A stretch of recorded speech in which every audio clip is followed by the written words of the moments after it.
தியானத்திற்காக அப்போஸ்தலர் நடபடிகள் 9ஆம் அதிகாரம் 11ஆம் வசனத்தை நாம் எடுத்துக்கொள்ளலாம். அப்பொழுது கர்த்தர், நீ எழுந்து நேர்த்தெருவு எண்ணப்பட்ட தெருவுக்கு போய் யூதாவின் வீட்டிலே தர்சு பட்டணத்தானாகிய சவுல் என்னும் பேருள்ள ஒருவனை தேடு, அவன் இப்பொழுது ஜெபம் பண்ணுகிறான். இந்த வசனத்தை வாசிக்கும்போதே நம்முடைய ஆண்டவரை பொறுத்தவரை அவன் ஜெபம் பண்ணுகிறான் என்று அவர் சொல்லும்போது அது அவருக்கு மிகுந்த ஒரு சந்தோஷத்தை கொடுக்கக்கூடியதாக நாம் இந்த காரியத்திலிருந்து தெரிந்து கொள்ள முடிகிறது.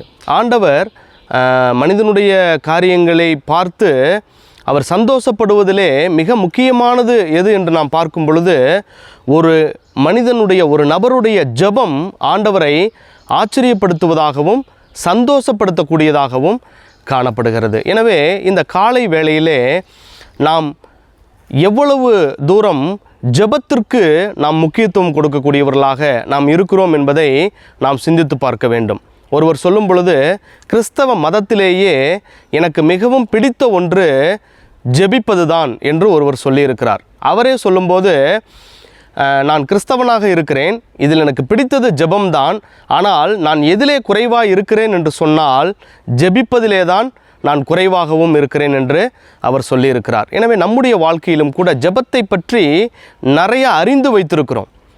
ஜெபத்தை குறித்து நிறைய காரியங்கள் பேசுகிறோம்.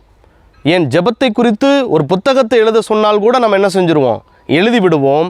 ஆனால் நாம் எவ்வளவு நேரம் ஜெபிக்கிறோம் அல்லது ஜெபத்திற்கு நம்முடைய வாழ்க்கையிலே எவ்வளவு தூரம் முக்கியத்துவம் கொடுக்கிறோம் என்ற கேள்விக்கு நம்ம பதில் சொல்லும் பொழுது அதில் மிக மிக நம் எல்லாரும் குறைவுள்ளவர்களாகத்தான் நாம் காணப்படுகிறோம். ஆனால் அதை குறித்து நிறைய பேசுகிறோம், ஜெபத்தை விரும்புகிறோம். இப்போ ஒரு நபர் சமையல் குறிப்பு புத்தகங்களை வாசித்து கொண்டே இருக்கிறார், ஆனால் அவர் அதை வச்சு என்ன செய்கிறதில்ல, சமையலே பண்ணுறதில்லைன்னு வச்சுக்கோங்களேன். அதனால் ஏதாவது பிரயோஜனம் இருக்கா? அதை போல் ஜெபத்தை பற்றி நாம் நிறைய அறிந்து வைத்திருக்கிறோம், ஆனால் தேவ சமூகத்திலே நாம் என்ன செய்கிறதில்லை, அதிக நேரங்கள் அல்லது எல்லா காரியங்களுக்குமாக நாம் ஜெபிப்பது என்பது மிகவும் நம்முடைய வாழ்க்கையிலே குறைவாக இருக்கிறது. இன்னும் சிலருக்கு என்ன தெரியுமா ஒரு கேள்வி, நான் ஏன் ஜெபிக்க வேண்டும்? எல்லாமே ஆண்டவருக்கு தெரியும் இல்லையா? நம்முடைய நாவிலிருந்து சொல் பெறுவதற்கு முன்னமே அதையெல்லாம் அறிந்திருக்கிற கர்த்தர், உங்களுக்கு இன்னது தேவை என்று உங்கள் பரமபிதா அறிந்திருக்கிறார் என்று இயேசு கிறிஸ்துவே சொல்லி இருக்கும் பொழுது நான் ஏன் ஜெபிக்க வேண்டும்? தேவனிடத்தில் நான் கேட்டாதான் கொடுப்பாரா அப்படின்னு சொல்லி சிலருக்கு கேள்வி இருக்குது. ஆனால் வேதாகமத்திலே ஜெபம் பண்ண வேண்டும் என்பது தேவனுடைய கட்டளையாக இருக்கிறது. கேளுங்கள் அப்படின்னு ஆண்டவர் சொல்லியிருக்கிறார். கேளுங்கள், அப்பொழுது உங்களுக்கு கொடுக்கப்படும். இடைவிடாமல் ஜெபம் பண்ணுங்கள். பாருங்கள், நம்ம ஜெபம் பண்ண வேண்டும் என்ற கட்டளை புதிய ஏற்பாட்டிலே அதிகமான முறை நாம் பார்க்க முடியும். பழைய ஏற்பாட்டிலையும் கூட இந்த ஜெபத்தினுடைய முக்கியத்துவத்தை, தேவனுடைய தாசர்கள் அதிகமாக ஜெபித்ததை நாம் பார்க்கிறோம். எனவே இது தேவனுடைய கட்டளையாக இருக்கிறது. நாம் கேட்காமல் நம்முடைய ஆண்டவர் என்ன செய்ய மாட்டார், நமக்கு எதையுமே செய்ய மாட்டார். ஒரு தகப்பனை போல தான். ஒரு தகப்பன் எப்படி தன்னுடைய பிள்ளை தன்னிடத்திலே தன்னுடைய தேவைக்காக கேட்க வேண்டும் என்று அவர் ஆசைப்படுகிறார். கேட்காமலே அந்த பிள்ளையின் தேவை என்ன என்பது தெரியும், ஆனால் கேட்காமலே எல்லாத்தையும் தகப்பன் என்ன செய்ய முடியாது, செய்து கொண்டே இருக்க முடியாது. எனவே அந்த மகன் தன்னிடத்தில் கேட்க வேண்டும் என்று சொல்லி அவர் எதிர்பார்க்கிறவராக, அதை விரும்புகிறவராக அவர் காணப்படுகிறார். எனவே நம்முடைய வாழ்க்கையில் நிறைய காரியங்கள் நாம் ஜெபத்திலே கேட்காததினாலே நம்முடைய வாழ்க்கையில் நாம் பெற்றுக்கொள்ளாமல் இருக்கிறோம். நீங்கள் வேத புத்தகத்தை நீங்கள் படித்து பாருங்கள், ஆண்டவர் பதில் கொடுக்காத ஒரு ஜெபம் கூட வேதாகமத்தில் கிடையாது. ஒருவர் இதை குறித்து ஆராய்ச்சி பண்ணியிருக்கிறாரு. முழு வேதாகமத்திலையும் 667 ஜெபம் பதிவு செய்யப்பட்டிருக்கிறது. அதிலே 654 ஜெபங்களுக்கு ஆண்டவர் பதிலளித்திருக்கிறார் என்று சொல்லி ஒருவர் இவ்விதமாக ஒருவர் ஆராய்ச்சி செய்திருக்கிறார். அப்போ நீங்கள் வேதாகமத்தில் நீங்கள் பார்த்தீங்கன்னு சொன்னால் பதில் அளிக்கப்படாத ஜெபம்னு ஒரு ஜெபத்தையே நீங்கள் பார்க்க முடியாது.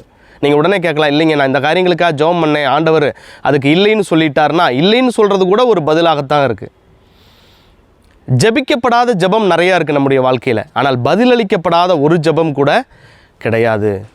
எனவே நம்முடைய வாழ்க்கையில் நாம் கேட்க வேண்டும் என்று சொல்லி ஆண்டவர் விரும்புகிறார். நாம் ஜெபம் பண்ண வேண்டும். இந்த சவுலை குறித்து அனனியாவின் இடத்தில் ஆண்டவர் சொல்லுகிறார், இப்பொழுது அவன் ஜெபம் பண்ணுகிறான்.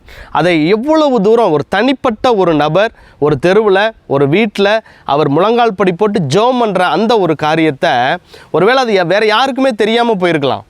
நம்முடைய வாழ்க்கையிலும் கூட நான் ஜெபம் பண்ணுறேன், இது யாருக்கு தெரிய போகுது அப்படின்னு நம்ம ஒருவேளை சோர்ந்து போகலாம். நம்முடைய வாழ்க்கையில் சோர்ந்து போக தேவையில்லை. நீங்கள் அழுது உங்களுடைய வாழ்க்கையில் எந்த காரியங்களுக்காக ஜெபம் பண்ணிகிட்டு இருக்கீங்களோ அதை தேவன் உன்னிப்பான ஒரு நிலைமையிலே கவனிக்கிறவராக இருக்கிறார். எனவே நம்ம எவ்வளவு தூரம் ஜெபத்துக்கு முக்கியத்துவம் கொடுக்குறோம். ஒருவேளை பல காரியங்களுக்காக நம்ம தேவனை சார்ந்து தேவன் மீது நம்பிக்கை இல்லாத ஒரு நிலைமையில் சில காரியங்களுக்காக இன்ன வரைக்கும் ஜெபம் பண்ணாமலே இருக்கிறோம். அதனால தான் அதற்கான பதிலும் நம்முடைய வாழ்க்கையில் வர்றதில்லை. நாம் கேட்காமல் தேவன் எதையும் செய்ய மாட்டார். ஆண்டவர் சொல்லுகிறார், கேளுங்கள் அப்பொழுது உங்கள் சந்தோஷம் நிறைவாக இருக்கும்படி பெற்றுக்கொள்வீர்கள் என்ற ஆண்டவர் சொல்லுகிறதை நாம் பார்க்கிறோம். எனவே வரக்கூடிய நாட்களிலே நாம் தேவனிடத்திலே ஜெபிப்போம். நம்ம ஜெபத்திலே உறுதியாய் தரித்திருப்போம். தேவனிடத்திலிருந்து காரியங்களை பெற்றுக்கொண்டு தேவனை மகிமைப்படுத்துவோம். தேவன் நம்மை ஆசீர்வதிப்பாராக. ஆமென்.